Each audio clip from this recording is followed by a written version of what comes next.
సమస్యన మరి ప్రస్తుతం జగన్మోహన్ రెడ్డి గారు చేస్తున్నారు. ఈవీఎంల బదులు బ్యాలెట్ పేపర్లు వాడాలి. ఇవన్నీ కూడా ఈవీఎం ట్యాంపరింగ్లు జరిగాయని చెప్పి ఆయన ఎన్నో ఆరోపణలు చేస్తున్నారు. మరి గతంలో ఆయన ఈవీఎంల మీద మాట్లాడిన మాటలు కూడా వినే ఉంటారు కదా.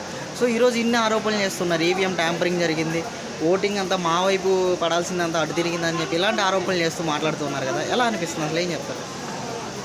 అందరికీ నమస్కారం. ముందుగా మీడియా మిత్రులకి నమస్కారం. ఈ జగన్మోహన్ రెడ్డి అనే వ్యక్తి తాను ఓడలేక మధ్యలో ఓడు అనే ఒక సామెత చూసావా, దానికి కరెక్ట్గా సింక్ అవుతాడు.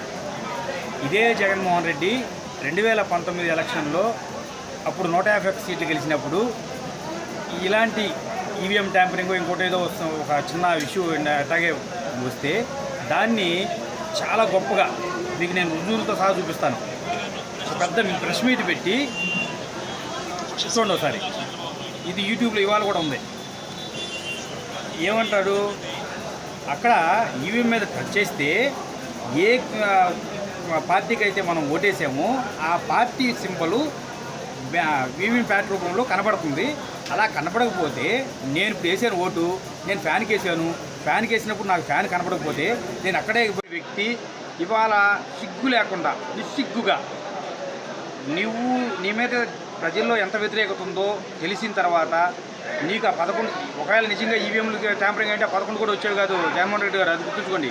ఇంత వ్యతిరేకతలో ఈ వ్యతిరేకత మీద ఊడ్చిపెట్టుకెళ్ళిన తర్వాత ప్రజల తీర్పుని మీరు ఇవాళకైనా శిరసావహించి నేను తప్పు చేశాను, తప్పు వల్ల నాకు ఈ తీర్పు వచ్చింది, దీన్ని నేను సరిదిద్దుకొని రేపు భవిష్యత్ కార్యాచరణ ముందు పెట్టుకుంటాను అనే ఆ మాటలు లేకుండా ఈవీఎం ట్యాంపరింగ్ చేశారు, ఈవీఎం ట్యాంపరింగ్ లేకపోతే నేను గెలిచేవాడిని, ఎందుకు సిగ్గులేని మాటలు? మీరు నిజంగా రాష్ట్రానికి మంచి చేస్తుంటే మీరు ఒక మాట అన్నారు, నేను చేసిన మంచి మీ ఇంట్లో ఉంటేనే ఓటేయండి అన్నారు. మీరు చెప్పిన మాటగా మా ఇంటిలో మీరు చేసిన మంచి లేదు కనుకే మేము మీకు ఓటేయలేదని ఆంధ్ర రాష్ట్ర ప్రజలు చెప్పారు. దాన్ని బట్టి అర్థం చేసుకోండి. అంతేగాని ఈవీఎం ట్యాంపరింగ్లు ఇంకోటి ఇలాంటి నిస్సిగ్గు మాట చెప్పమాకండి. అది మీ స్థాయికి అది కరెక్ట్ కాదు. అంటే ఇక్కడ మరి ముఖ్యంగా మరొక సంఘటన, సచివాలయంలో ఉన్న సెట్టింగ్ అంతా కూడా ఆయన ఇంట్లో చేయించడానికి దాదాపు 7 కోట్ల వరకు ఖర్చు చేశారని తెలుస్తుంది కదా. ఎలా అనిపిస్తుంది? అంటే గతంలో కోడెల శివప్రసాద్ గారి మీద ఎన్నో నిందలేసి ఆయన ఆత్మహత్య చేసుకునే పరిస్థితి దాకా తీసుకొచ్చారు, సంఘటనలు చూసాము. మరి ఈరోజు ఆయన ఇంట్లోనే సెటప్ వేయించడం, సచివాలయం ఫర్నిచర్ అంతా తీసుకొచ్చి పెట్టడం అనేది ఎలా చూడవచ్చు అంటారు జగన్మోహన్ రెడ్డి గారి వైఖరి? ఇది ఒక రేసుగుర్రం సినిమాలో బ్రహ్మానందానికి వచ్చిన ఒక డైలాగ్ ఒకటి ఉంది. ఇతను ఒక చీపు దొంగ, ఎక్కడ దొంగతనం చేస్తే అక్కడే దొరికిపోతాడు అని ఒక ఇవి అంటారు. బ్రహ్మానందం ఏదన్నా కొట్టేసి దొరికిపోతుంటాడు. అలాంటి దొంగలో మన జగన్మోహన్ రెడ్డి గారు కూడా చేర్చుకోవాలి.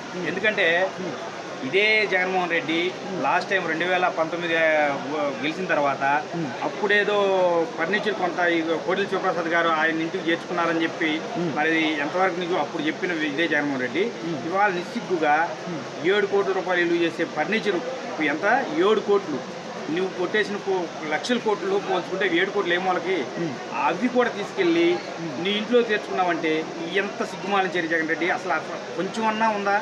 అసలు ఇంత దీనస్థితిలో ఇంత హీనంగా నేను చూస్తావు అనుకోలే. 500 కోట్లు పెట్టి వైజాగ్లో ఒక కొండ ఒకటి కట్టించావు, కొండ తొలిసి ఒక ప్యాలెస్ ఒకటి కట్టించావు. ఆ ప్యాలెస్ నిన్న మొన్న జనాలు అక్కడికి వెళ్ళి మీడియా ఓపెన్ పెట్టి చూస్తే ఒక కమ్మోటు విలువ 3 లక్షల, వేది బాత్రూమ్కి వెళ్ళే కమోటు విలువ 3 లక్షల, ఒక బాతు టబ్బు 26 లక్షల. ప్రజాధనాన్ని ఏ విధంగా వాడావో, ఎంత విచ్చలవిడి చేసావో, నీకు అసలు ప్రజలు ఎంత ఇదైపోయి నీకు అధికారం ఇచ్చి రాష్ట్రాన్ని పాడు చేసుకున్నారో తెలిసిన తర్వాత ఫర్నిచర్ తీసుకెళ్ళి నీ ఇంట్లో పెట్టుకున్నావు అంటే అసలు ఎంత సిగ్గుమాలిన చర్య. అసలు దీనికన్నా నిజంగా కోడెల శివప్రసాద్ గారు మరి అవాళ మీరు చేసిన ఆరోపణలకి ఆయన చేసిన తప్పో ఉప్పో మరి దానికి పశ్చాత్తాపంతో ఉరి వేసుకుని ఆత్మహత్య చేసుకున్నారు. నువ్వు నిజంగా నేను చెప్తున్నా ఇవాళ నీకు అటువంటి సిగ్గు ఇదేమైనా ఉంటే ఆ కోడెల శివప్రసాద్ గారు చేసిన పనిలో నువ్వు కూడా ఆలోచించు, అటువంటి పని ఏమైనా చేస్తావేమో.